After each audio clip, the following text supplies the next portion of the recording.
Welcome into football and other F words. A victory Wednesday, is that what we can call it? If you want, a winning Wednesday. How about that? No, everybody has victory Monday. Football and other F words, winning Wednesday. What do you think about that, Mike? I like it. I like it. Winning Wednesday. I love. I'm a sucker for alliteration. So Yeah, alliteration's great. You would think that you were a sucker for alliteration, but you demolished at Mike Miracles on Twitter, and you are now at Mike Herndon NFL on Twitter. You can follow Mike Herndon on Twitter at Mike Herndon NFL. And if you want to see his bad takes from previous years, you have to use at Mike Miracles when you're searching. You can find his written content today on paulkarski.com. And what is coming up today on paulkarski.com that you have written? So I don't totally know yet as of this recording. So it'll be a mystery for you and me right now. Yeah, I like it. I like a good mystery box. We'll just see what happens, right? I mean, PK had some good articles last week. He had what was a lie that we were told or that we believed in. I thought that was a great article. And you had a great article just breaking down all the film that you typically do. And of course, every Thursday, the Mike Herndon Show, starring Mike Herndon with Mike Herndon. It's a Mike Herndon Thursday. We need to come up with a Titans Thursday on Mike Herndon show. And obviously, we'll be breaking down this game. And obviously, you guys have figured out technology and have joined us in the year 2022, you and Easton, on how to break down film on StreamYard. So if you're not a Broadway Insider, you need to become a Broadway Insider and get the annual pass. You can enjoy all the Mike Herndon that your body can sustain. Maybe even more. Maybe even more. I mean, just pay for it. Get all the Mike Herndon all up in your grill. I mean, just Mike Herndon after Mike Herndon after Mike Herndon. It's kind of like me in a football show. You can just watch a football show on Mondays and Thursdays live. Then you get in podcast form or you go to YouTube. And with you get written content on Wednesday. You get audio content / video content on Wednesday because we are on YouTube, on the Broadway Sports Media YouTube, and Thursday. But on Thursday, it's a private link, members only. It's true. This is true. Wait, listen. A bunch of strip clubs have shut down. Apparently, Nashville's only down to one strip club, Mike. What? It's a strip club epidemic. Someone, I don't know if this is true. I hadn't fact checked it, but someone on Twitter was saying, "I'm so glad I didn't move to Nashville." A Titans fan said, "I'm so glad I didn't move to Nashville. They only have like one strip club." And to be honest, they were all bad. When I was in my strip club attending Prime, they were all bad. But that money you're saving on a strip club membership, spend it on BroadwaySportsMedia.com. Get into the real exclusive and the only exclusive club in Tennessee, the Mike Herndon Show Club with the Broadway Insider Pass. And of course, Football and Other F Words is brought to you by one of the best non-strip club restaurants in Nashville, Jasper's. And Jasper's in Nashville. I went there the other day on Friday. I went there, stopped in, and I got the usual massive salads as big as your face, Mike. Basically as big as Tierra Tart's head. Tierra Tart has a massive head, so it's a big head. And also, I have to say, Bearded Iris, they don't sponsor us. They don't sponsor anything that we're affiliated with. But I'm not one of these guys that, has this massive ego that can't do no free shout-outs, whatever. Bearded Iris is on tap, and they have the best Pilsner on tap at Jasper's, and that is Pep Talk. And go there, get you a couple pep talks, go there and get you a shrimp, just massive, just huge shrimp, grilled shrimp salad is amazing. And on top of that, they have board game Wednesday, or I think board game Thursdays. They have 2-for-1s on Sunday. And on top of all this, because we do have there are some Clemson fans that listen to this show. They are a Clemson watch party. A destination, official Clemson watch party fan club destination. So if you're a Clemson fan and you want to go watch DJ Ugly Eye throw some passes around, then you need to go to Jasper's. Jasper's is on West End across from Vanderbilt. Great location, massive parking spots, and it's free parking. And on top of all that, 2-for-1 on Sundays when the Titans play. And this Sunday, the Titans are not playing, but you can still go there and get 2-for-1s. Listen, does Clemson have any games left on their schedule that are interesting before they get beat by 40 in the playoffs? I guess I should have done some research on Clemson before I start bringing it up, because I don't know, because I don't care, because it's Clemson and they suck. Listen, nobody in the ACC is good. Let's be honest. I mean, Florida State and Miami are a bunch of frauds. Like, let's get out of here with ACC football. I am with you. We will not talk about my alma mater, Memphis. They lost in disastrous fashion. It's unbelievable. But I will say this about Jaspers as well. Hockey season is upon us. Predators are looking pretty good. Yeah, on pace to go 82-0. Jaspers is a Predators bar, so you should definitely go there for Predators games. So good stuff coming from Jaspers. Not so good stuff coming from out of this Tennessee Titans victory or winning Wednesday, trademarked by the Football and Other F Words LLC group. Not a lot of good things coming out of it, but let's start with some positive, because I don't want to poo-poo over everybody's parade, because my God, if you say anything bad about a victory, people are going to think that you're a hater. And that's all right. I don't mind being labeled a hater. But it's one thing I cannot hate, and I'm ready to jump on the board because I've been putting it off week after week after week after week. Derrick Henry's back. And if you are watching on the YouTube video, you can see me swinging around a pencil like I'm a fucking old man newsroom over here. Here we go. Here we go.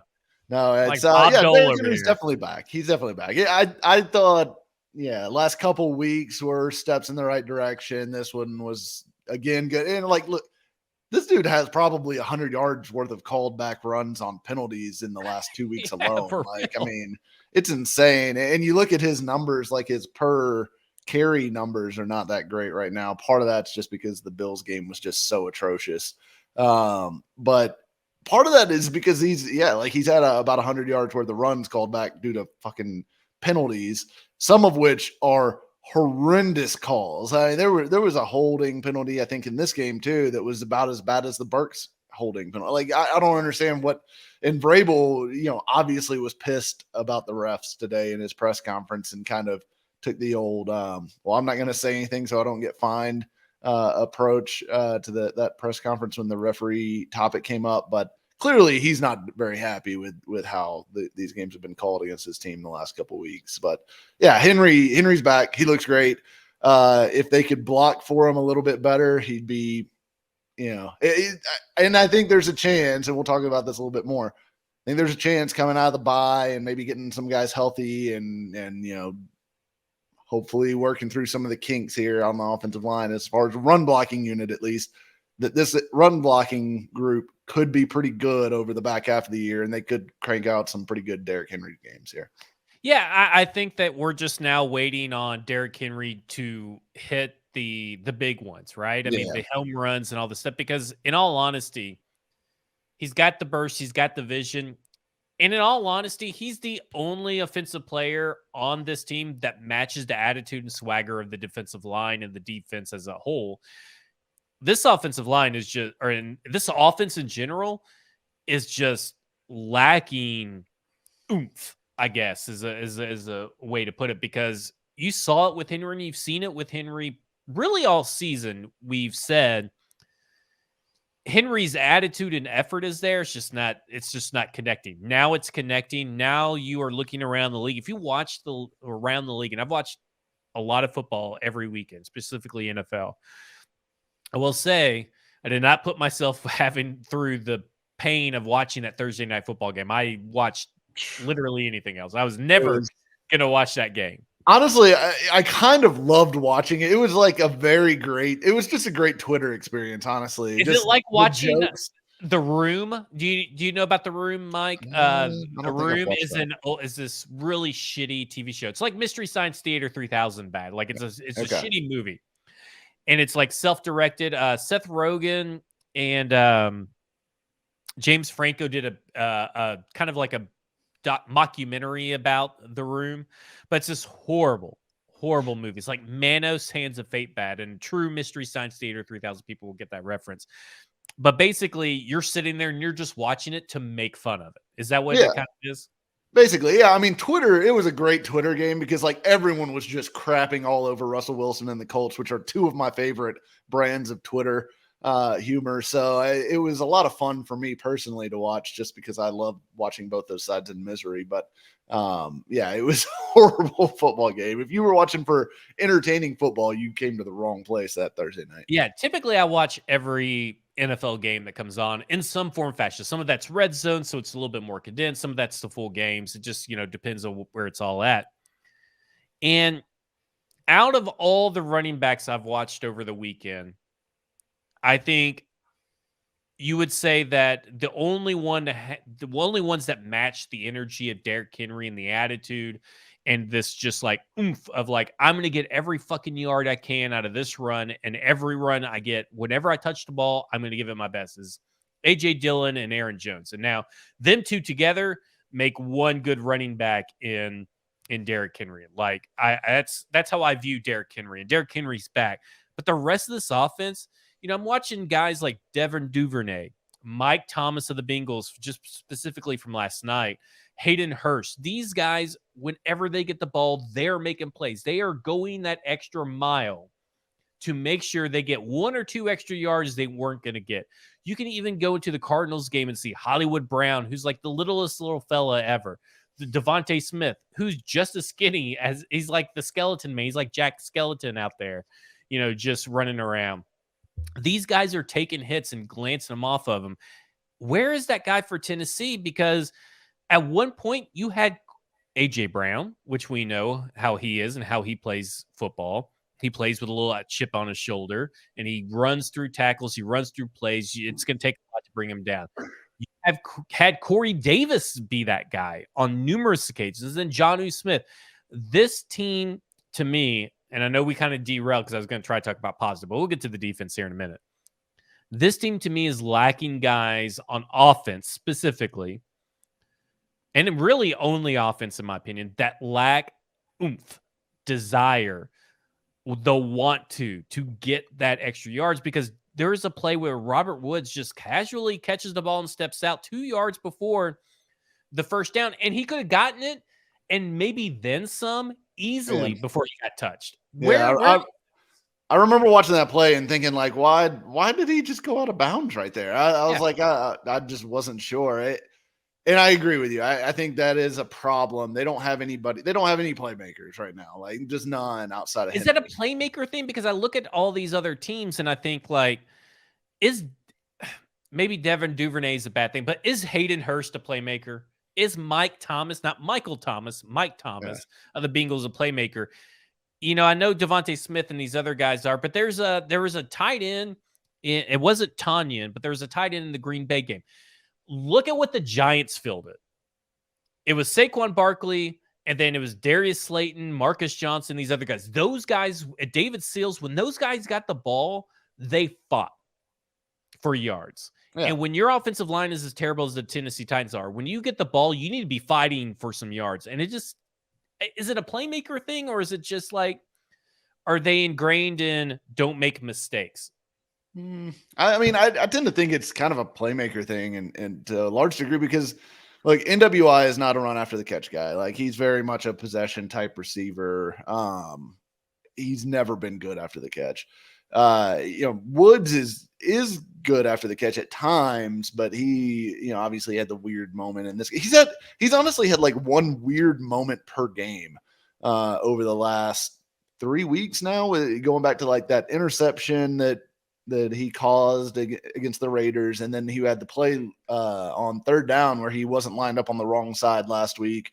And then, had to get motioned over to the other side and then wasn't set at the time the ball was snapped, which caused a penalty on third down. And then he had this play where he just runs out of bounds, and he also had a drop in this game. He's been okay. He's had some moments where you like what you see from him, but he doesn't look dynamic by any means. And I think part of that is probably ACL related. He's still less than a year removed from that surgery and all that stuff. But outside of Woods, I mean, you start to get down the list, and you're certainly not expecting anything from Cody Hollister. I mean, Kyle Phillips is still interesting from a route running standpoint, but I think we've kind of seen from him to this point that he's just so slight and small that he's not going to get anything after the catch for you. I mean, he's not a bad runner in space if you can get him the ball, but this team is struggling so bad to get anybody the ball in space right now. And I think part of that is just the teams are taking away those crossers over the middle and asking them to beat them other ways, and they don't have the personnel to do it. I mean, honestly, Burks was supposed to be that guy for them, right? Burks was supposed to be the guy that could give them a little bit of extra pop after the catch. And now that he's hurt, and out for the next 3 games, there's nobody on the roster you think that's going to make that go away for them. I mean, maybe Chig. I'd like to see more touches for Chig still. Well, and they go back from Chig getting 3 targets to Chig getting 1 target and then playing limited snaps again. Like, I have a hard time wrapping my head around this win because I feel like the offensive philosophy or game plan was just piss poor. You're talking about 16.1% of your dropbacks. I mean, 4 pass attempts that made it through are play action passes, and one of them is probably the most poorly conceived plays that ended up being the biggest play and luckiest play of the season so far, because that 61-yard pass to Nicholas Burkina is not only I believe the longest pass, if I'm not mistaken, at least it's the longest pass through the air, but the longest completed pass. He was the only wide receiver on the field in a 2 wide receiver set or 2 tight end set with a fullback, and they send him deep, Chig deep in his route, and Derrick Henry coming out of the flat. And all they had to do was Jeff Swaim and Torrey Carter block 4 guys with the offensive line. 7 people couldn't even block 4 guys. It was the luckiest, but also, what the fuck is that play? Like, why is that play? Is that supposed to be a play for Burks? And they were like, well, next man up, we'll just run the same play with Burks, kind of like what they did or with NWI, kind of like what they did last year. I mean, honestly, I think, and this really speaks to the state of the wide receivers. Burks or NWI is the best guy that they've got to do that. I mean, Woods is not a deep threat. Woods is not a deep threat at all. Phillips certainly isn't going to do that. You aren't going to do Hollister. So, I mean, NWI is the best option that they've got. But is that a good play? I mean, I get that it worked, right?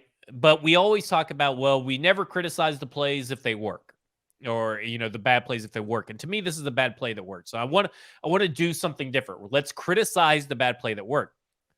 In a point of your game where the defensive line is just totally harassing and destroying your offensive line, is a deep route to NWI really the smartest play call or the best play to be using in that route? I know that it worked, but again, I think it's a fair criticism. I get where you're coming from. I don't think he was the first read on the play. Obviously, Tannehill was double clutched pretty hard and was looking. I think Chig was the initial. Yeah, probably Chig up at the front. And the All 22 isn't out yet when we're recording this, so I haven't been able to watch that back with the actual view where you can see safeties, since CBS doesn't like to show us any replays of anything. Oh my God, it was the worst. That may have been the worst CBS experience of my life. Yeah, I mean, it's just no replays. We're just gonna watch them huddle some more. We're gonna follow Carson Wentz to the bench. What happened in this play? Yeah, it's insane. But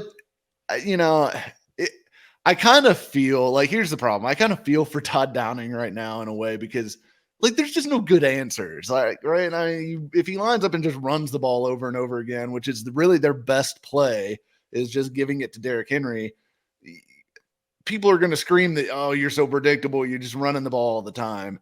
And then, I mean, when you go and you play action pass, and they had 5 play action dropbacks, 4 attempts, they were pressured on 4 of those 5 dropbacks, which is, I think, why we didn't see more play action in this game, because they couldn't block it. They just could not block it, with Radens in there, with Daly being horrible.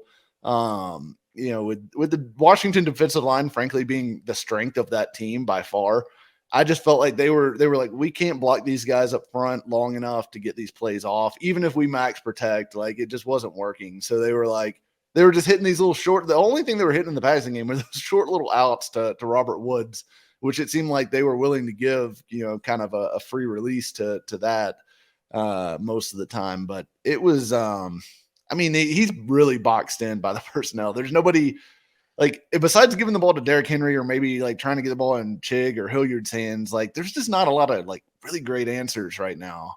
Well, For especially this if Titans Austin offense. Hooper can't fucking catch a pass and stand up and stay up. I mean, he looks like fucking Justin Hunter out there, Bambi on Ice 2.0. It's Yeah, fucking ridiculous. And I will say this. Noted Ryan Tannehill hater at Bonafide Bro on Twitter. I mean, just Tannehill could do nothing right. I'm in a group chat with him, and I was specifically, he brought up that play, or we were talking about that play. We're talking about, because we saw the dots, and I was just laughing at the dot of Montez Sweat basically just coming around untouched. And there's no reason that this play should have ever worked. And it worked because Ryan Tannehill moved up and somehow got the ball out in miraculous fashion. And he said, well, Tannehill could have checked out of that play. And I'm thinking, well, what's he going to check into with that personnel when you have NWI out there and 2 tight ends and Torrey Carter and Derrick Henry? You're going to check into a run play, then everybody's going to be like, why are they running on 2nd and 8? And so I kind right. of agree with you. It is a little lose-lose. I guess if you're going to run a play action pass play, though, maybe put in one more wide receiver that can run a third route and not rely on Derrick Henry, your rookie tight end, and Nick Westbrook-Akine. I mean, I guess that's where I'm at, is that like it's not necessarily the play call, it's the personnel used. Like, and I think that's where everybody right now that is watching this team in a professional way is it's not so much the plays, it's the personnel on the plays. Yeah, And I feel like that's a fair criticism, right? I think so because I mean, I guess, I understand the offensive kinda, line is just so bad. Like, I understand that. it's kind of okay. I mean, I'd also say that like some of their biggest chunk plays this year have come out of those weird sets where you've got Hollister on the field as the only wide receiver and you've got 3 tight ends in the game because they are trying to hard sell play action and they're trying to make the defense go, oh, Hollister's on the field, here comes a run. Which I looked it up last week. I think they were 75% run with Hollister, 70% run with Hollister in the game. Heading into this past game. I don't know where they're at now, but obviously it does key the defense to look at the run, but sometimes you can use that against the defense to hit a pass, right? So Right. I think sometimes they've been able to do that. Do they get too cute with that sometimes? Sure. But I mean, honestly, like I'm not trying to say that they don't have offensive coaching issues. They clearly do. Like the scheme isn't terribly imaginative. They had one really nice combination of play calling when they had the Henry screen and then the immediate throwback screen to Hilliard off of a look that they gave the Colts last week, which was, I thought, really smart. But there's just not a lot of imagination outside of those kind of little things every now and then. But the personnel is so bad. Like, that's what I keep coming back to. It's like I put most of this on John Robinson because with Treylon Burks hurt, who really, I mean, it wasn't like he was dominating, right? Like, but he Right. was at least a guy that you could see, like, okay, maybe he could be a threat. There's just nothing here. There's nothing to work with besides Derrick Henry and a bunch of rookies. I mean, that's honestly, like, that's what you're looking at is you're going, can we get the ball to Treylon Burks? Can we get the ball to Chig Okonkwo? Can we get the ball to Kyle Phillips? These are rookies playing in their 5th NFL game. I mean, that should not be the guys that you're hanging your hat on trying to like be like, well, these guys are going to save our offense in an NFL season. It's just a bad situation from a personnel standpoint. And I think that blaming John Robinson for that and, maybe blaming Austin Hooper for not performing better so far is fair. But For $12 million between the two, Austin Hooper and Jeff Swaim. Woof. Oh my gosh. This has not been a good offseason for John Robinson in particularly. Specifically, though, let's get into it. This terrible, the worst I've seen since probably Ken Wisenhunt days, offensive line. And Dennis Daly was traded for using a 5th round pick, which is utterly ridiculous. It was utterly ridiculous at the time, but is even more utterly ridiculous now that it's not panning out. We're talking about a guy who Buffalo game, this game, combined with Aaron Brewer, they're just not getting it done on the left side. And yeah, the run blocking grades look good. And Derrick Henry starting to find a groove on the left side, but they're really not even wanting to run it on the left side during these games because they don't have faith in those two to meet the blocks. And this is a John Robinson issue, right? We're talking about 2 draft picks that flamed out in both Isaiah Wilson and Dylan Radins. He didn't re-sign Dennis Kelly. He let him walk. He let Jack Conklin go because he didn't want to match the Cleveland Browns deal, which at the time we all said kind of makes sense. But at the time now, you're kind of like, well, maybe that $20 million fully guaranteed or $29 million, whatever it was, maybe it would have been worth it a little bit. All these missteps, and right now you're backed into a corner. You have LaRaven Clark, which is Spanish for the Raven Clark. You have Dylan Radins, and maybe Jamarco Jones gets healthy. Those are your guys behind Dennis Daly as possible replacements, but those are also the same guys that could possibly replace Aaron Brewer. So, Mike, I ask you, we're heading into the bye week here. The Tennessee Titans are heading into the bye week. This offensive line has obviously hindered the playbook and the play calling ability of Todd Downing, of this whole team, limits what they can do. What is the solution that is in-house? Because that is the solution they're going to go with, right? There is no solution. There's no way. And maybe I'm just trying to speak this into existence because when I say there's no way, it usually turns into a way. There's no way to trade for Isaiah Wynn, right? There's no way Eric Flowers, right? I'd be surprised if the Patriots were going to trade Isaiah Wynn right now. I mean, the Patriots aren't good, but they're 2-3. I mean, they're right in the thick of things still, and they could get better as the season goes on. And I think you're right, though. I think it's going to be an in-house thing. I think it's going to be these guys developing, improving, maybe them trying something different at left tackle. Although Vrabel's comments about Daly, settling in as the game went on and everything tells me that they aren't going to be making that move. Tells me he's cuckoo for Cocoa Puffs and some of the shit that he says. He's just saying shit. Well, and I think regarding Brewer, I don't think Brewer needs to be benched, honestly. Like, I know he's not very good in pass protection. You're I know big that's a Brewer problem. guy. This is your Taywan Taylor. This is your Taywan Taylor. I'm not a big Brewer guy, but he's better at left guard than anybody else that they have on the roster at left guard because he is actually a plus as a run blocker. He is a good run blocker. He helps them do things in the run game and in the screen game that would be very difficult to replicate with other guys. And he's not any worse at pass protection than Dylan Radins has proven to be so far, than what Jamarco Jones I would expect to be. Like, there's not like some guy on the roster that I think you're just waiting to plug in that's going to be really good. And like, sure, I would have loved for them to sign Eric Flowers all offseason. We were beating that drum for forever. But at this point, I just don't think it's going to happen. And look, no other team has signed Eric Flowers either. So either he's asking for a ton of money or he's got some injury or personal issue that nobody knows about, or maybe he just doesn't even want to play. I don't know what the situation is with Eric Flowers, but you don't really see his name come up that much besides fans talking. You don't see anyone in the media say, oh, Eric Flowers is looking for a job or whatever. So I don't know what's happening with Eric Flowers, but I'm done talking about him because I don't think he's coming to this team and I don't think it's relevant at this point. So Brewer, to me, I think you look at him and you say, all right, he's a guy that's third year in the league. This was his like 11th start of his career. You could hope that he's going to get better as the season goes on. I know Keith Carter talked today about him becoming a better technician in pass protection and things like that. So there are some technical things that clearly they think that he can improve on and become better. Now I don't think he's ever going to be the best left guard in the league, but can he be passable enough in pass protection that his run blocking strength is something that you can use and live with, and you can play offense with this guy at left guard? I think we could get there with him. I think Nicholas Petit-Frere, I think you can get there with him. I think he's shown enough flashes that you're like, okay, there's tools here to work with. And the bye week, as we talked about last week, could potentially be big for him. But Daly, to me, continues to be the issue.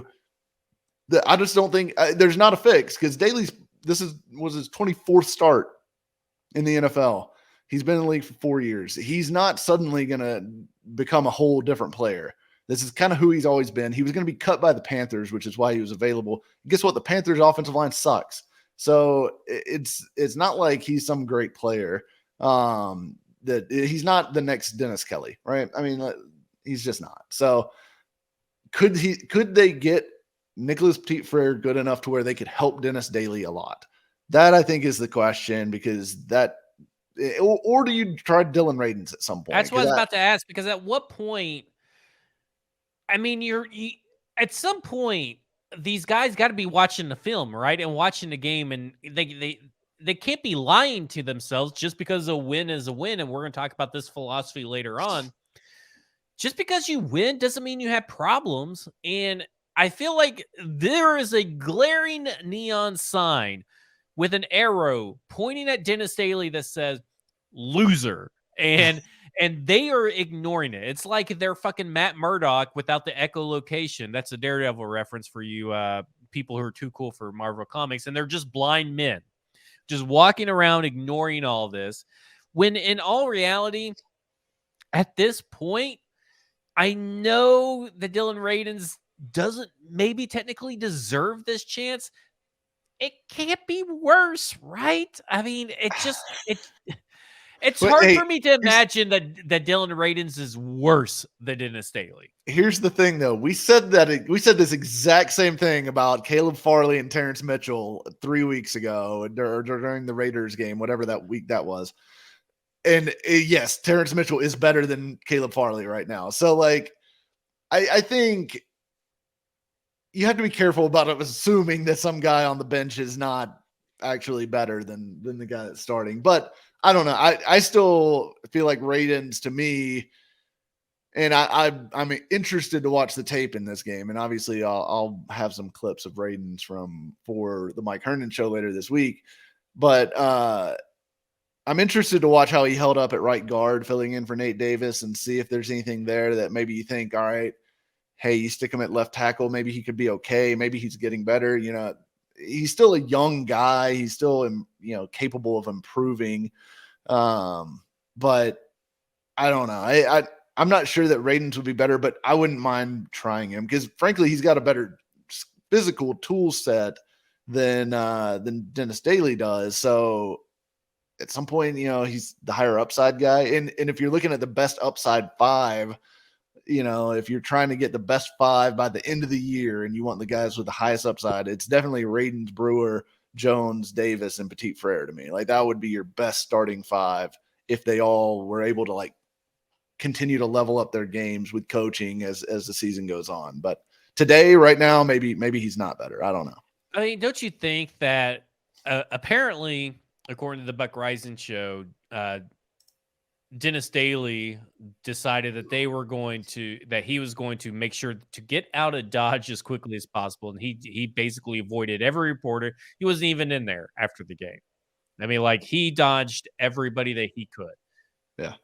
Dylan Radins, he wasn't great because, first off, you couldn't really evaluate the offensive line's individual performance, that felt only when they showed replays. Because first off, They didn't show replays, but on the rare occasion they did, it was like for Aaron Brewer pretty much, which I felt kind of a little bit bad about him, but he didn't play great.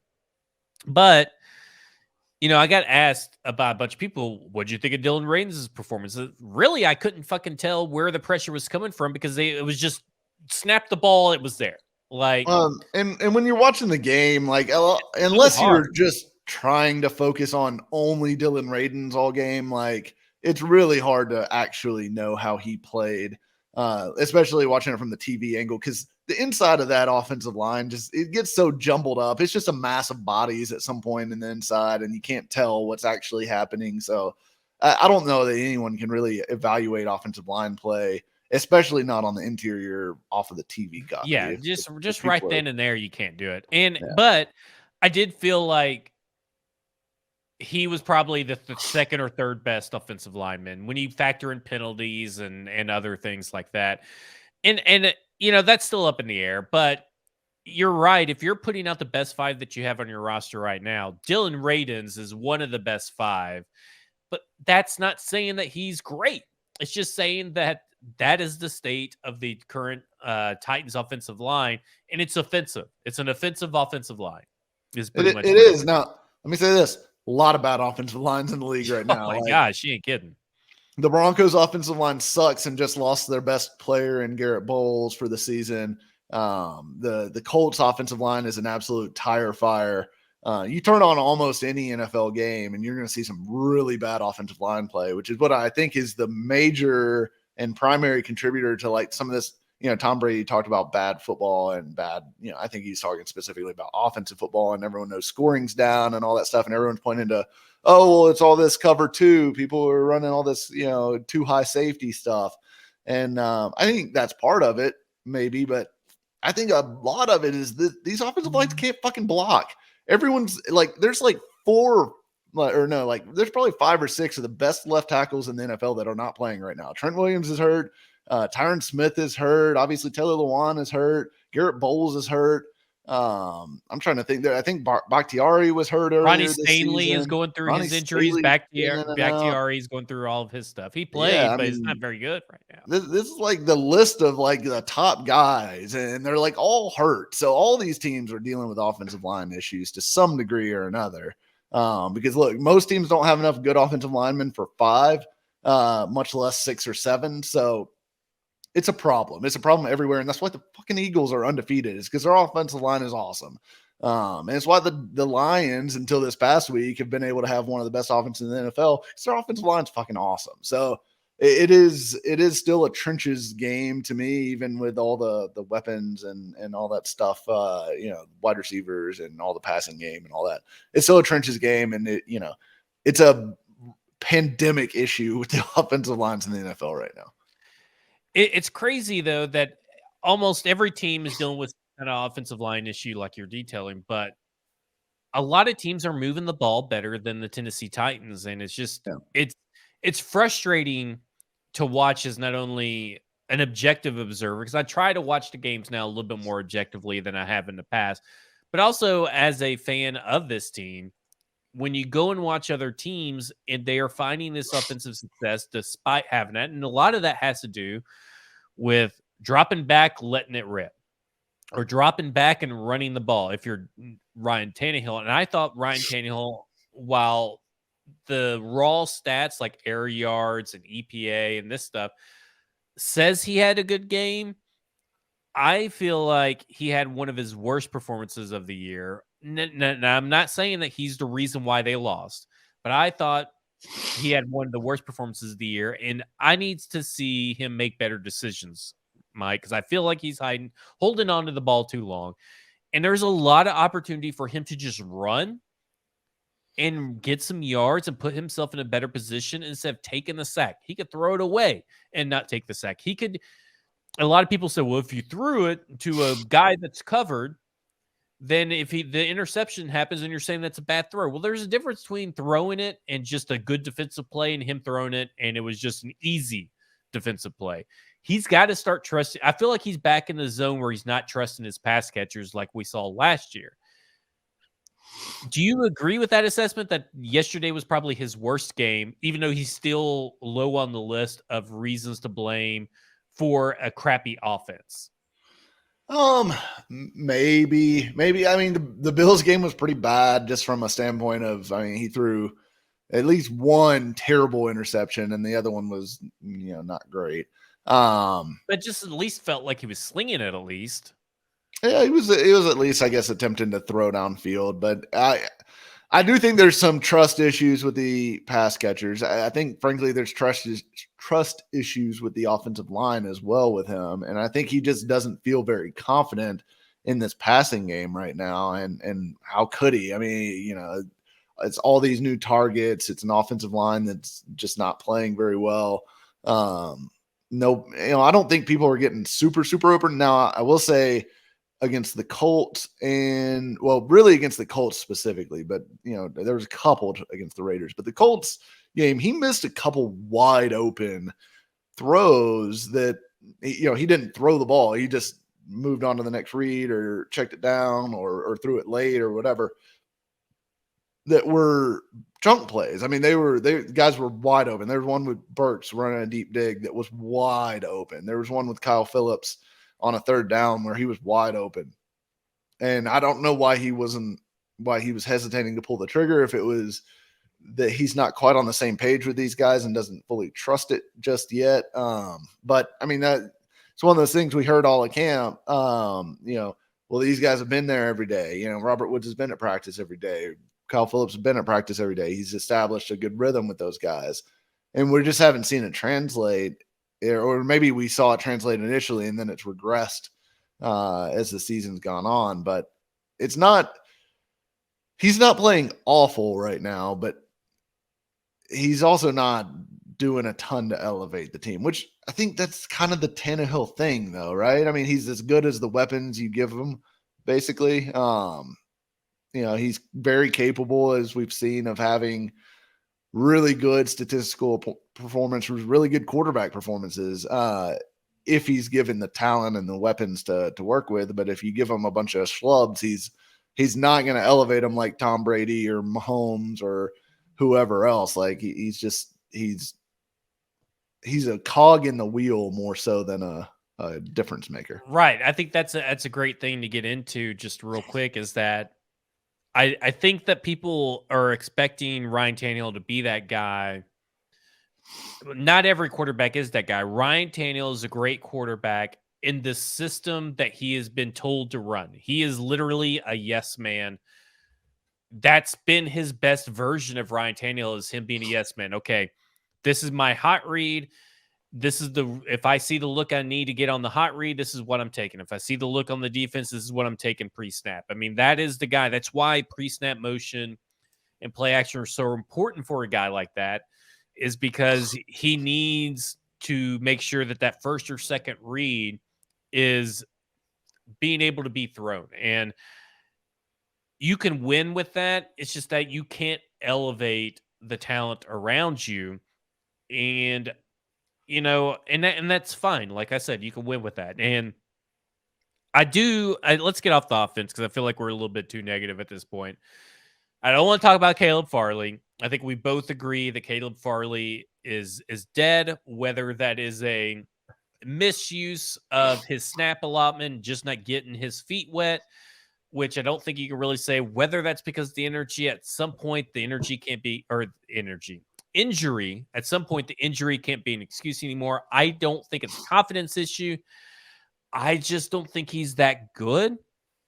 And I think the Titans don't think he's that good, despite what they may say. Maybe they haven't given up on him, but maybe they've given up on him at least this year. They can't afford to put him out there with the way they play offense. So Caleb Farley aside. Let me say this. I think he's slow. I think he's way slower right now than he was on his college tape. And like, that was part of the package with him. Like, why they drafted him was, look, this guy has like 4.2 range speed at 6'2", which is freaky. If he's not fast anymore, he's not probably going to be anywhere near what they expected him to be when he was drafted. And he's not fast right now. De'Ami Brown ran by him like he was standing still, and it is not like he got caught flat-footed. And he was so far off of De'Ami Brown. That's the thing to me, is like, it wasn't like he was pressed up, at the line of scrimmage up and next to him. He was literally, and this has been his worst plays, or when he's lined up like 10 yards away from the wide receiver, which again, according to the defensive coordinating staff, that is a cornerback choice, not a team choice. Most of the time, yeah. I think that's true.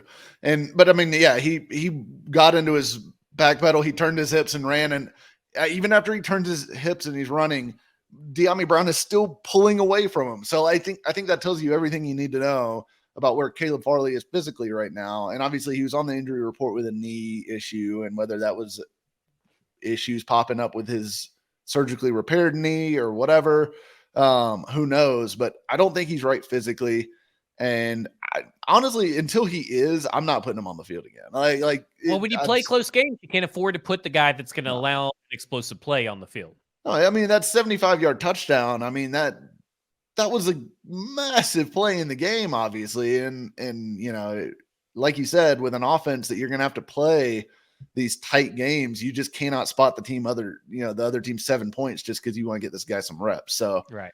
yeah, I think, and it looked like they benched him after that. Honestly, Yeah. he only played 9 snaps, and I think most of them were before that play, if not all of them. So I think we've seen enough of Farley to know that he's not ready to play yet, and who knows if he'll ever be ready. But right now, I think Terrence Mitchell gives you a better chance to win. As weird as that is to say. Well, you just hope that coming out of the bye, Elijah Molden, Racey McMath are able to come back and both fill the need on offense for a deep speed threat and on defense for a guy that can push Caleb Farley out. And you don't have to see much Terrence Mitchell, even though Terrence Mitchell had a good game yesterday. This defensive line, is led by essentially Vita Vea 2.0. Is what everybody wanted, to remember to trade Jeffrey Simmons for last year was for Vita Vea, because he's not as good as Vita Vea, supposedly. The same people who think that trading for the Browns wide receiver 2 is a possibility, Donovan Peoples-Jones, or that Matt Rule's a good head coach and it was just a quarterback situations he was dealt. Anyway. Yeah. I mean, listen, on the trade thing, I just got to say it real quick. If you're going to throw out a trade scenario on Twitter or on the internet anywhere, you have to at least do the bare minimum step first of saying, if I was the other team, would I do this? What would I be getting out of this? And if the answer is hell no, I wouldn't trade my wide receiver 2 and I'm 2-3, 1 game out of first place, and I'm expecting it to get Deshaun Watson back in 6 weeks or whatever it is, then don't suggest it, because it's, you can throw out whatever name you want, but if the other team is never going to trade them, the Titans should trade for Patrick Mahomes. Why don't they just trade for Patrick Mahomes? That would fix everything. I mean, come on. Them Jersey boys are just built different, Mike. They don't think like us. Oh, good Lord. They think in their Real Housewives of New Jersey kind of deal, that kind of shit. They're riding their Ferris wheels and eating their coney dogs on the boardwalk. Anyway, Jeffrey Simmons, phenomenal game, which is the game, I believe it was on this show. I have, I'm a man of many shows, and I thought it was this show that you were the one, the co-host, that said that you felt that this team needed a big Jeffrey Simmons game. And you got it. If that was you, it could have been Braden, but one of you guys got what you wanted. I know I said it at some point last week. Yeah. And I can't remember what show it was on either, but I said it feels like we're due for a Jeffrey Simmons explosion. And you got it. And it was awesome, man. And Tier Tart is building on his game from last week. Danico Autry is he's just a fucking grown-ass man. I mean, I've never seen, even Jeffrey Simmons, I feel like Danico Autry has put so many offensive linemen down to the wayside when he's been given a one-on-one chance. And this is the best part of the team to me, is the defensive line. And really, I'll include Rashad Weaver into that, but Dupree when he's healthy. I think that this defensive line is great. The problem is, and as we have seen, it doesn't matter if you have 5 sacks, 9 sacks, 1 sack. I don't know if this defense is good enough to carry him to where you want the team to go, which is a Super Bowl, to carry them. Yeah, I mean, and that's the thing. Like, the 49ers defense is like a defense that you could carry to a Super Bowl. Like, they could drag Jimmy G along with them to a Super Bowl. I could see that happening. I've been big on the 49ers all year because of this, because Nick Bosa is the best thing going right now in the NFL defensive wise. I mean, his numbers are unreal. Even better than Micah Parsons? I think Bosa's been better than Parsons this year. I do. Parsons is amazing. Aaron Donald's amazing, but it's those 3 for me right now that are the best defensive players in the NFL. Like, not even close. It's those 3 guys.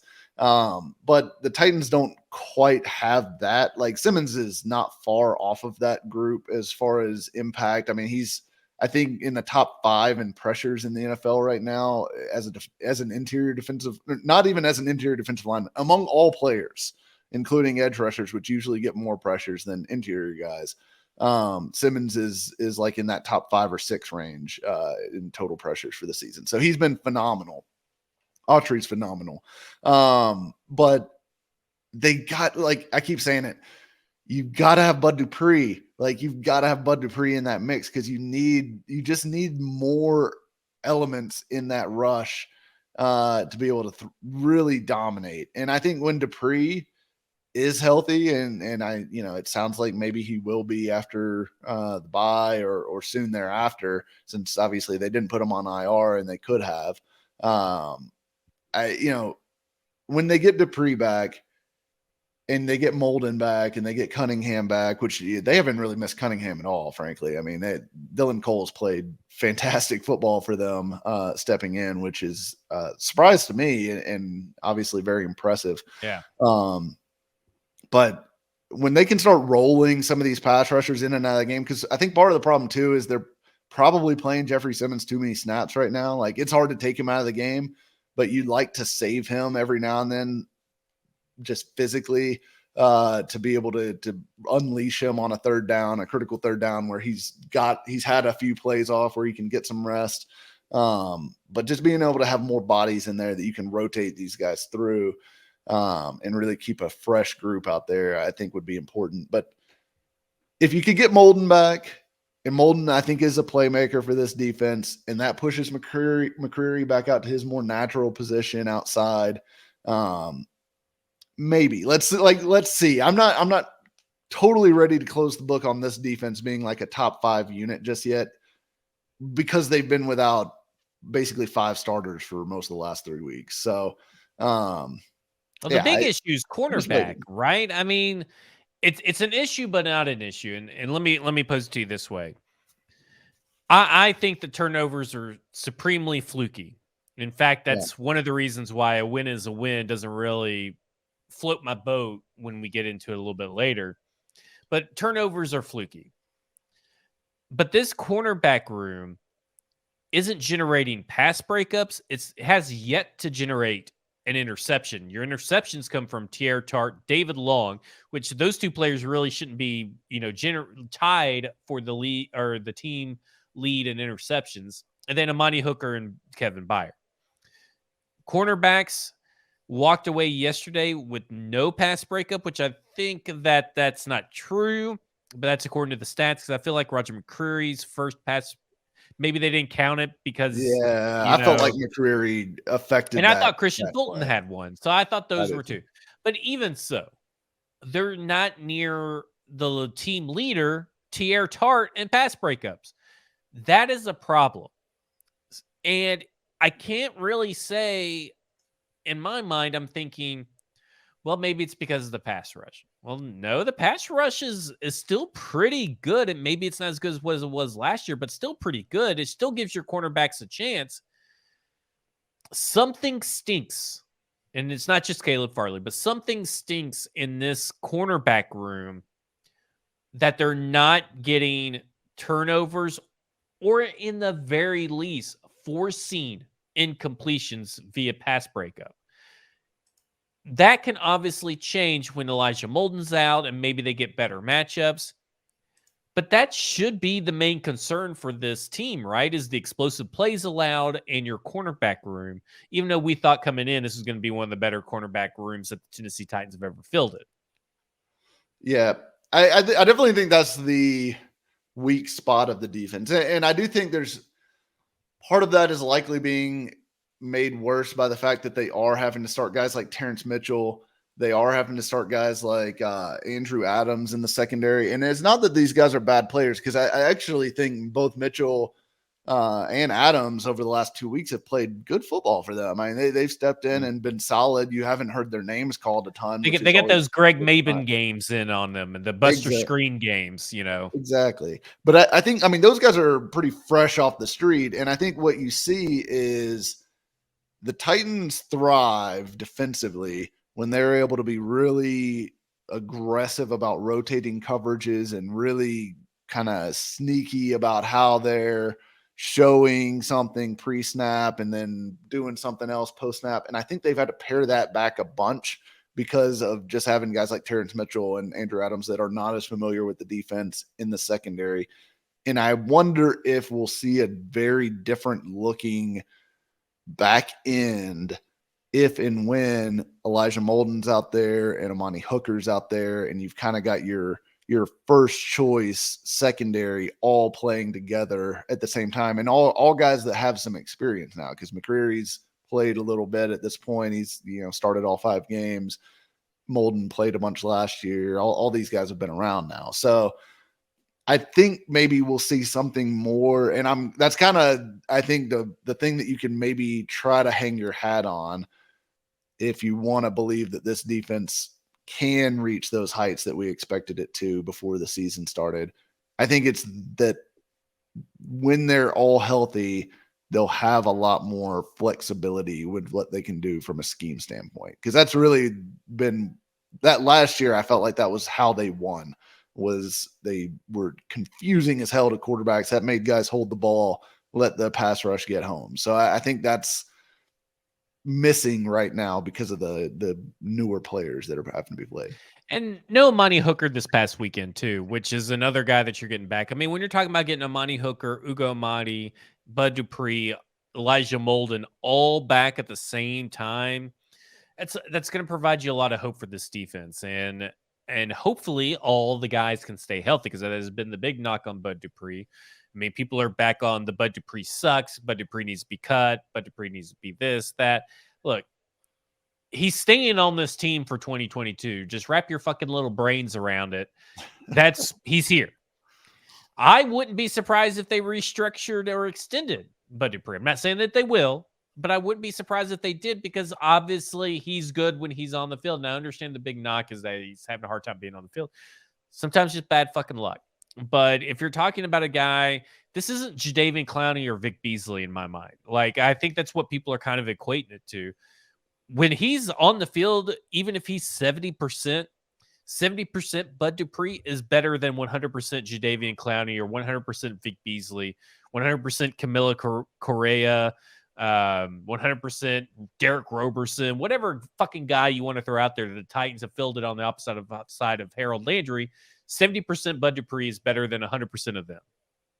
Absolutely. And I think Bud Dupree's a really good player still. And this is the thing that is really driving me nuts on Twitter right now, because I've been in a long argument with a bunch of Titans fans from a tweet yesterday about people saying, well, the Titans are better off without Lewan and all this stuff. And I'm like, you're crazy if you think that. You're crazy if you think the Titans are better off without Taylor Lewan and playing Dennis Daly at left tackle. And then people will come in and say, well, his contract and he's not available. And I'm like, that's besides the point. Like, the contract stuff is for the offseason. Like, I'm not gonna. The contract stuff to me doesn't equate to. I have a hard time saying, well, the contract. Well, I really hate that the Bud Dupree is getting paid $20 million this year. Well, he got paid the bulk of that money last year. Like, right? I mean, like, yeah, it's 20 million AAV or 20 million for the first 2 years per year or whatever. But, it's all funny money. Yeah. To me, if the guy is a force multiplier, which he is, and he affects everybody around him, which he does, who gives a shit how much he gets, to take home in a paycheck? Like, at this point, I just don't care. Well, that's my thing. And it's frustrating because, and I feel like it's kind of come along full circle, because, like, I do enjoy talking about the contract stuff in the offseason. Like, love talking about that. I think it's a very interesting topic of conversation. But during the season, there's no point in talking about it. I mean, Bud Dupree, I don't care what he makes. He's better than Ola Adeni. He's better than Wyatt Ray or any of these other guys that they're trying to stick out there. Of course he is. Like, you should want him to be healthy and out there. And that is true of Lewan too, obviously. Like, they were better when he was healthy. And I completely understand neither of those guys, if they cannot get on the field more than they have over the last 2 years, neither of those guys are worth the contracts that the Titans are paying them. But guess what? That money's already spent. That money's gone. You're never getting it back. Doesn't matter. So that guy's on the team. You should be rooting for him to be healthy and out there and playing as much as possible, because whether he's worth his contract or not doesn't fucking matter anymore. It's whether or not he helps the team win football games, and he does. Bud Dupree unequivocally helps the Titans win football games when he is on the field, and that is all I care about from now until the Titans get knocked out of the playoffs in the first round. That's all I give a shit about. And after they get knocked out of the playoffs, we can talk about Bud Dupree and whether he should be back next year. And we can talk about Taylor Lewan and whether he should be back next year. We can talk about Zach Cunningham, whether he should be back next year. Derrick Henry, Ryan Tannehill. The list goes on of players that we can talk Robert about. Woods, yeah. And thank God we can talk about that, because that makes our off-season recording so much easier to plan around. Yeah, it's great off-season talk. Don't give a shit about it right now, because it does not matter. It is spent money. It literally does not matter. I mean, No. it's crazy, because you've already paid Bud Dupree the money. So now you're saying, well, the Titans should just, Bud Dupree sucks. He's not worth anything. Well, now you're essentially alluding to the fact that they need to go out and get a free agent. I mean, like spend money on who's a free agent pass rusher is out there. Well, I think Wyatt Ray got cut, right? Didn't he get cut? He's on the practice squad. I think so. Or Brooks Reed, you can get him. I mean, like, these guys are losers, and your team is not better. Even when Bud Dupree isn't in a game, these guys don't help your team. I am sorry, Wyatt Ray, even a healthy Wyatt Ray, is better than a scratched from the game Bud Dupree. He's not better. Yeah, there's no value add to Wyatt Ray or Brooks Reed. For some reason, like, these guys' contracts get so tied up in the way that fans view them, and it drives me crazy, because it's like a lot of fans, it feels like, would rather see a guy on the field who is a C- player but is making the veteran minimum than see a guy on the field that is making $20 million a year and is a B+ player. It's like, I understand, like, maybe from a value standpoint, if you're team building, maybe you take that trade possibly, but during the season, like, Bud Dupree's making $20 million this year, whether he plays or not. So he doesn't give a fuck whether he's on the team. Like, he's going to collect that paycheck. So you might as well get him to go play his B+ football out there, like, and worry about whether he's worth it in the offseason. It's just so annoying to me. Speaking of fan mentality and stuff, and we'll end it on this, because we'll end it on this, but I do want to get to a Ron Rivera quote that just popped up on the timeline. A win is a win. And I feel like the Titans have this win is a win mentality, this culture. They don't care how ugly it is as long as they fucking win. If they are winning with Dennis Daly, they're going to stick with Dennis Daly. If Cody Hollister's getting snaps and he's out there blocking, even if he sucks this game, a win's a win. We fought. We'll continue fighting. A win's a win. And I agree to a certain extent. Wins should be celebrated. Wins should be held as precious gemstones in today's NFL. Like, covet the win. I would always rather have a ugly win than a great looking loss. You know what I'm saying? Like, I'll take the trade-off, right? But at some point, fans, you got to be a little bit, and fans, and not only fans, but also the staff, I feel like, got to be a little bit more self-aware that the way the Titans have continued to win this season in particular is not sustainable. The way the offensive line is set up currently is not a sustainable path to victory if your ultimate goal is the Super Bowl for this team. If that's not your ultimate goal, then you're fine, right? This does not pertain to you. But if you're a fan that is still holding on to this 0.5% chance that this team is going to win the Super Bowl, it's generous. It's generous. You have to hold on. You can't hold on to the way certain things are being done. Now, I'm not expecting or demanding a total offensive overhaul, a philosophy and everything in this particular season, because it's not going to happen, right? They don't trust the offensive line. They don't trust, I think, to some extent, Ryan Tannehill, another extent to their pass catchers. I think there's a lot of mistrust on the offense.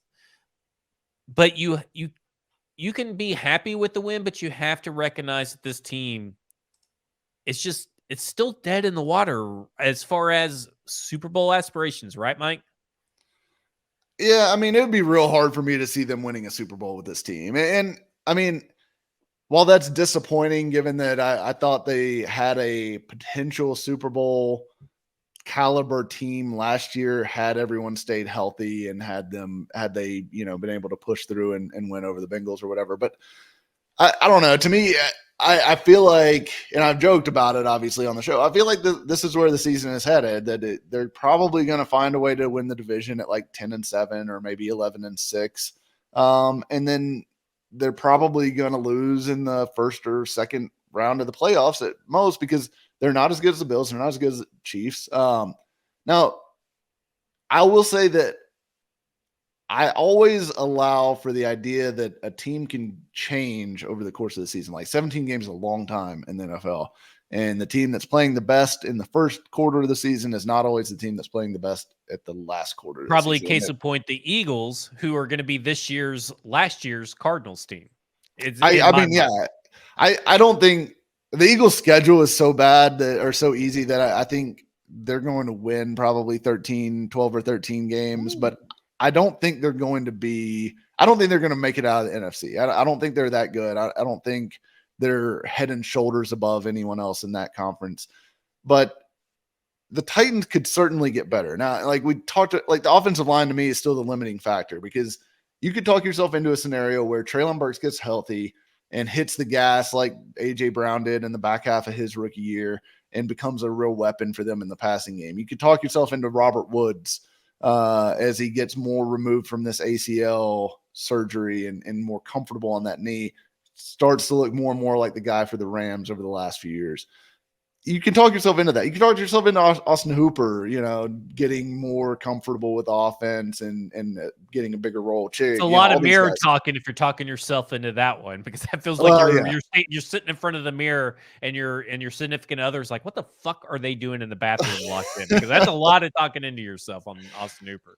But those things I can understand. The thing that I struggle with when I'm sitting there going, all right, how does this team become a potential Super Bowl team, is two things. One is Dennis Daly in the left tackle position. I just don't think they have an answer on the roster that's very good. And maybe Daly gets to play at least a passable level later in the season. Possible. I don't know. I tend to doubt it.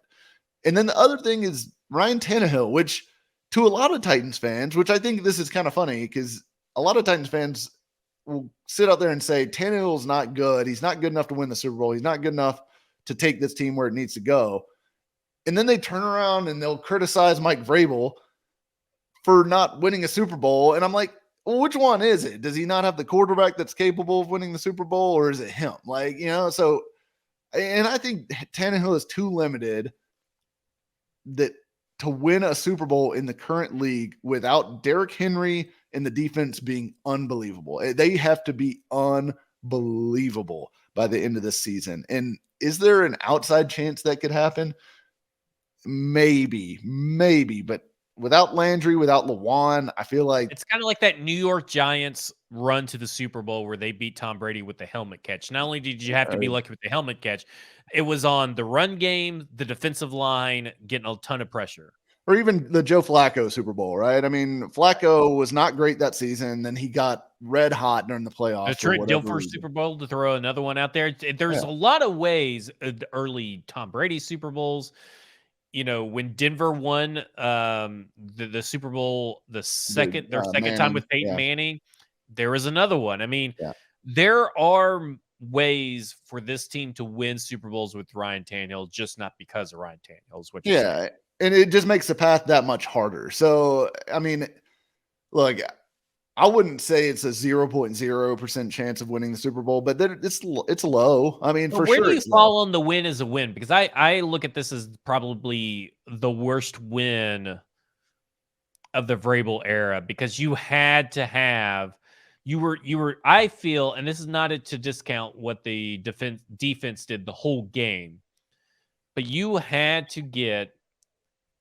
Carson Wentz in that moment with the pressure on him, because if you got maybe like 20 other quarterbacks in that position, you're probably not going to see the series that you saw in the end zone, because there was not just the final play, but a couple plays before that where he's just terrible Carson Wentz. And I kind of feel like the way the defense, the cornerbacks in particular were playing and the offense was playing, you kind of got lucky that there was an interception by your inside linebacker, David Long, on a particular play. I'm not to take anything away from his play. He made a great play, but you're also going up against Carson Wentz, right? I mean, like, I just, I have a hard time balancing this win with saying that this team is a good team. I guess is what I'm saying. I'm still struggling with that. 3 I mean, weeks, 3 wins in a row. yeah, I don't feel like they're a complete team or that they've arrived or anything like that. I mean, just because they've won 3 in a row, like these have been on the uglier side of wins. They're winning close And it's games, just and not that's sustainable. Like in my mind, it's not it's sustainable. it's generally not. I mean, I'll say that the Vrabel Titans have had a real knack for this, and like you can think probably name off the top of your head at least 4 goal line stands that this team has won games on during the last Chargers 3 game we were years. at, I was double fisting White Claws. That's right. The Chargers game. They had the goal line stand against the Bills. Obviously, on Monday Night Football, they had this goal line stand. They had the goal line stand. Didn't they have one against the Bucks at one point? Maybe, or am I misremembering that? Yes, it was against the Bucks. So they've had several. So they do have a knack for doing this in a way, but it's not sustainable to constantly be in dogfights against mediocre to bad teams and just expect to rattle off wins every time. And then, what happens when you come up against the Chiefs in a few weeks. So I think this team, I wasn't expecting them to blow out the Commanders on the road. Like, I thought the Titans were going to win the game. I expected them to win the game. Was it closer than what I thought? With it coming down to I wasn't surprised it came down to the final drive. I was surprised that it came down to like the final yard, right? I guess that's probably the difference for me. And I don't know. To me, like, I guess from an NFL standpoint, I feel like I just take every win that I can get at this point, because you watch a team like the Packers lose to the Giants in London, or the Jaguars, who were quote unquote one of the best teams in the NFL 2 weeks ago, get beat at home by the Texans, and you go, yeah, it's really hard to win in this league, regardless of who you're playing or where you're playing. So when you I'm just go being on the road, overly objectively critical. You think? I mean, I don't Do you think think so. I am? No, because I agree with what you're saying, that like they have not played very good football. Like, they have not played inspiring football in any of these 3 games. Now, like I'm not going to sit here and like bash a win. Like, I'm never going to do that. I think it's great that they won the game. It's really hard to win in the NFL. I agree with Mike Vrabel and all that stuff. But as far as projecting forward, you certainly don't take this game and say, well, they figured this stuff out, and here they go on this big run. They could still figure it out, but they haven't figured it out yet. So that's kind of where I'm at. And that's where I'm at too. Like, I guess over the year, this last year, doing this podcast and continuing to do it, I've kind of desensitized myself a little bit to looking at everything with from a fan perspective. Like, I am literally observing this team from a more objective standpoint than I have in previous iterations of the podcast. And I don't think our listeners are used to that. And I'm not just saying that I don't care that this team doesn't win, or I don't love this team and want to follow this team. Listen, the show's called Football and Other F Words. I could have branded this team at any point after Mike and Michael quit into a Kansas City podcast or something like that. I love the Tennessee Titans. I live in Nashville. I love this team. I love football. But I can't sit here and wave two-tone blue pom-poms over every little win and not have concern that this team's just not. Like Lauren, she asked me, she goes, well, how was the game? Well, they won. But I mean, like, that's how I say it, because it's like they're still not a great football team, and it was an ugly win. And like, I'm happy that they won. Maybe I need to drink more during the games to maybe enjoy these wins a little bit more. But I can't sit here and honestly be myself and say oh, well, this team won. Everything's fixed. And, Ryan Tannehill looks great. And who cares about the offensive line? They're just winning because I know that the other shoe's about to drop at some point. Whether that doesn't drop and they go on to 15-2, it's going to drop round one in the playoffs, right? Like it's going to drop at some point, no matter how many wins they stack in my mind. Yeah, I mean, and yeah, I think it's a hard balance to walk, right? Because there Right. is a side where it's like, you remember what it was like in 2014 and 2015 Right. and those years before, where it was like any win, like a win was like a glass of water in the desert, and you're like, oh my god, they won a game this week, it's amazing. But you don't live in that world anymore, right? Like this team has won a lot of football games now, and you don't want to become so desensitized to winning that it's just like, oh, well, Titans won, but it wasn't as good a win as I would have wanted, because there's a lot of teams that would kill to be 3-2. And what are they? Let's see. I got to do some math in my head now. 26 and what are they? 26 and 12 over the last 2 years. Yeah. Or 2.5 years, 3 years now. Going back to the start of 2020. Don't check us on that, but we're just going to roll with 5, it. 12-5, and 3-2. Yeah, whatever that comes up to. But a lot of teams would kill for that record. I mean, that's one of the best records in the NFL over that stretch. So I don't want to totally poo-poo a victory, even when it's ugly. But yeah, you can certainly watch a game and say, yeah, this isn't a great football team right now, the way that they're playing. It's fair. That's fair analysis. What do you think? And this will be what we end on. Maybe this isn't what people are going to want to end on, but this whole idea that, well, the Giants' loss doesn't look as bad as anymore. Does it? Because in my mind, I look at it from this perspective. That's a game they should have won, but they didn't win because the Titans played poorly. It's not because the Giants played the same kind of exemplary football that they're playing now, because the Giants have found themselves and have gotten better. I mean, you're talking about a team. I don't know what the Packers are right now. They're struggling mightily, but I know that the Giants team has a good staff, and they came in and they said, we don't care that we're without Wan'Dale Robinson, Kenny Galladay, and Kadarius Toney. We do not care. We're going to use Daniel Bellinger. We're going to get creative. Saquon Barkley, stop us if you can. We're coming to play with you. And the defense is playing great. But the Titans did not play great that game. So why does it matter? Why is that a thing? And it's not just a thing that this fan base does. It's a thing in all sports, right? Yeah. Because the Bengals making it to the Super Bowl does not make me feel any better about Ryan Tannehill throwing 3 interceptions. So why should this Giants streak that is going on right now, where they're playing great football, make me feel better about that moment in time when the Titans were clearly the better team than the Giants and they shit the bed?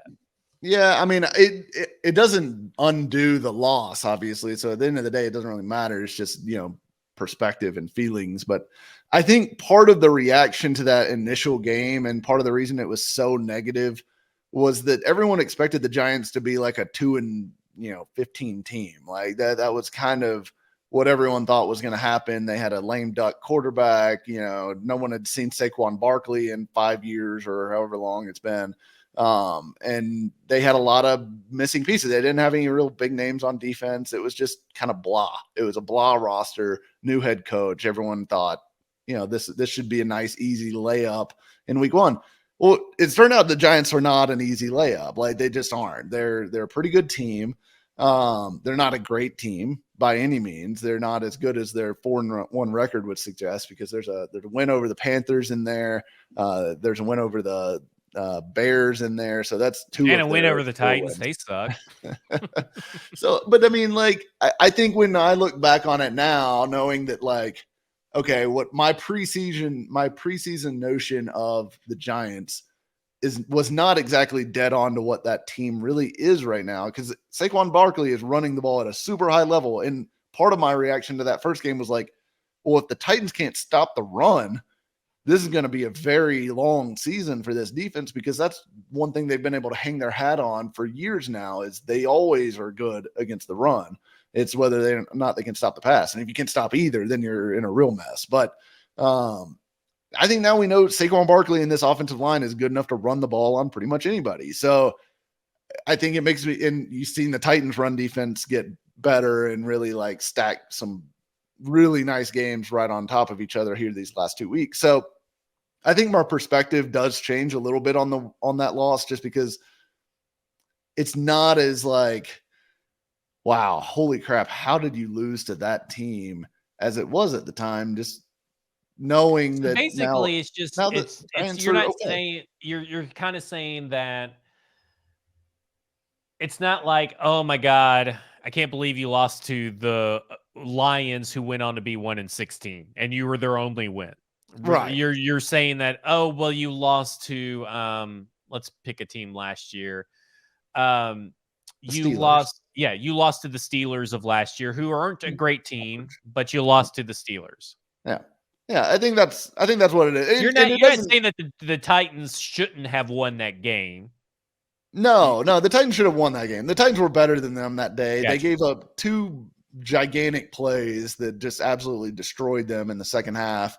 And then they missed a stupid field goal from, an idiot kicker, partially because the coaching staff decided to get it on his fucking preferred hash instead of getting him more yards and getting him closer. You just lost So to a 9-8 team instead of a 2-15 team. yeah, I think it just colors that win or that loss a little bit differently, just because I do feel like the biggest part of that negative reaction, it wasn't that the Titans just played so bad. It was just that everyone was like, oh, well, this is an automatic win. They're going to win this game. And then they didn't. And they appeared to lose to a team that was potentially going to lose all the rest of their games. So, and then you throw that Bills loss on top of that, and it's really like, just season over. But I don't know. It changes my perspective a little bit on it. Doesn't really change anything for how the season's going to go. Well, that will do it for us here on Football and Other F Words. We took up a lot of your time, but we had a lot to get to because it's a bye week, right? I mean, you're going to have now about a week and a half, because you're going to have no Titans game to talk about, to come in and listen to this show. And we definitely think you should listen to this whole show. Obviously, you should go Jaspers. The Predators are back. You need to go start watching Predators game at Jaspers, but you also need to go on Sunday. You can watch a bunch of different games at once, get 2-for-1 beers, get great food, great environment. Head to Jaspers in Nashville. They are our sponsor, and they are a fantastic, kind sponsor that we want to keep. So please head over to Jaspers Nashville. Just go at least buy 2 or 3 beers and say, hey, I listened to that Football and Other F Words podcast, and they said I should have came here, and I'm glad I did. Even if you aren't glad that you did, but you will be glad that you did. So head on over to Jaspers for Mike Herndon at Mike Herndon NFL. Go to paulkarski.com to read all of his content. Go to broadwaysportsmedia.com to watch and listen to all of his content. Go to the Broadway Sports Media YouTube page. Go to the 440 Sports YouTube page. Turn those notifications on, because you can watch this show and other shows from Broadway Sports Media at the Broadway Sports Media YouTube page. And you can watch 440 Sports content at the 440 Sports page, where they're not only have a football show starring yours truly, they also have the Fringe Element, where they cover all the SEC topics that we don't get to in the football or on a football show. And they cover hockey, soccer, everything you could want is over at 440 Sports, over at BroadwaySportsMedia.com. We have it all. We cover it all. And we're focused here in Nashville, because that's where you, the listener, are mostly living at. I know there are some, but you are mostly interested in the Nashville sports scene. So please come over there and basically subscribe to everything that I just told you to subscribe to. My name is Zach Glad. You follow me on Twitter at FWordsPod. He's Mike Herndon. You can follow him on Twitter at Mike Herndon NFL. This has been Football and Other F Words, and you have just been out.